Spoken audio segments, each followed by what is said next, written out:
அனைவருக்கும் கணித வணக்கம். இப்போ பார்க்க போற கணக்கு பயிற்சி 3 9ல முதல் கணக்கு கிராஃப் கணக்கை பார்க்க போறோம். கொடுக்கப்பட்ட சமன்பாடுகளுக்கு வரைபடம் பாருங்க. y -3x அப்படின்னு கொடுத்துருக்காங்க. நம்ம இந்த சமன்பாடை வச்சு முதல்ல நம்ம என்ன செய்யணும், எதனுடைய மதிப்பு y ஓட மதிப்பை கண்டுபிடிக்கணும். சமன்பாடு கொடுக்கப்பட்ட சமன்பாடு -3x. அப்ப x க்கு நம்ம என்னென்ன எண்களை வைக்கிறோமோ அந்த எண்களை இந்த சமன்பாட்டுல பிரதியிட்டு நம்ம என்ன செய்யறோம், y னுடைய மதிப்பை வந்து நம்ம கண்டுபிடிக்க போறோம். இப்ப பாத்தீங்கன்னா முதல்ல x க்கு -3 கொடுத்துருக்கோம். அப்ப -3னா -3 இன்டு -3 x ஓட மதிப்பு -3 மைனஸ் பெருக்கினால் 9 3 பிளஸ் 3 பெருக்கினால் 9. அதே மாதிரி -2 னு கொடுத்திருக்கேன். x ஓட மதிப்பு -2 ஆக இருக்கும் பொழுது y இன் மதிப்பு என்ன வரும், பெருக்கி போடும் பொழுது +6 ஆக கிடைக்கிறது. அடுத்து -1 னு கொடுத்தாங்கன்னா y னுடைய மதிப்பு -3 பெருக்கினால் +3. அப்புறம் 0 னு கொடுத்திருக்கேன். y னுடைய மதிப்பு 0. 0த்தை எந்த நம்பராக பெருக்கினாலும் வரக்கூடிய விடை 0 தான். அடுத்து 1 னு கொடுத்திருக்கேன். -3 பெருக்கினால் +, இப்போ -3. 2 னு கொடுக்கும் பொழுது -6, 3 னு கொடுக்கும் பொழுது -9. இத மாதிரி ஃபர்ஸ்ட் இந்த அட்டவணையை போட்டுட்டு நம்ம என்ன செய்ய போறோம், புள்ளிகளை எடுத்து எழுத போறோம்.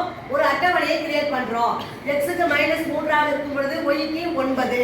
அதே மாதிரி -2 னா 6, -1 னா 3, 0 னா 0, 1 னா -3, 2 னா -6, 3 னா -9. இத மாதிரி x y புள்ளிகளை போட்டுக்கிறோம்.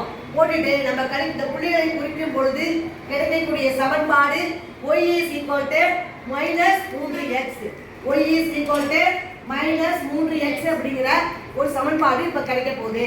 இப்ப பாத்தீங்கன்னா இந்த மாதிரி அளவு திட்டத்தை ஃபர்ஸ்ட் எழுதிக்கிறோம்.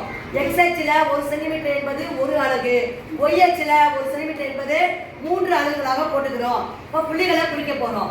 இப்ப -3 அப்படின்னா 9, -3 x அச்சுல 9 அப்படின்னா இந்த இடத்துல இருக்குது. அப்ப -3, 9. அடுத்த புள்ளி என்ன, -2 னா 6, x அச்சுல -2, y அச்சுல 6 இந்த இடத்துல வந்துரும். -2, 6.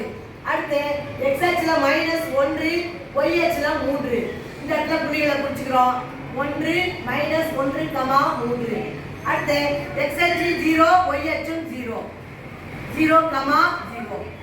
அடுத்து 1 x அச்சுல 1 னா y அச்சுல -3 இந்த இடத்துல புள்ளிகளை குறிச்சுக்கிறோம். 1, -3. அடுத்து 2 னா -6 இந்த இடத்துல வந்துரும். 2 x அச்சு, y வந்து -6. அப்ப 2, -6. அடுத்து 3, -9 இந்த இடத்துல வந்துரும். x அச்சு 3, y அச்சு வந்து -9 இந்த இடத்துல குறிச்சுக்கிறோம். 3, -9. இப்போ நம்ம என்ன செய்றோம், இந்த புள்ளிகளை அளவுகோலை பயன்படுத்தி எழுதிடுவோம். எழுதிச்சோம்னா ஒரு நேர்கோடு கிடைக்கும். நேர்கோடு வரைபடம் கிடைக்கும். நேர்கோடு வரைபடத்தை நம்ம என்ன பண்றோம், வரைஞ்சிட்டு அந்த கோட்ல இருந்து வரைகிறோம் நேரா. இப்போ நம்ம கிராஃப் நோட்ல போடும் பொழுது அழகாக கரெக்டாக கழிச்சிடுவோம். இப்போ மெஷர்மெண்ட் நம்ம கரெக்டா வச்சு போடுறப்ப நேர்கோட்டு வரைபடம் கிடைக்கும். இந்த சமன்பாட்டுக்கு பேர் என்ன, y -3x அப்படிங்கிற ஒரு சமன்பாடு நமக்கு கிடைச்சிருது. நேர்கோட்டு வரைபடம்.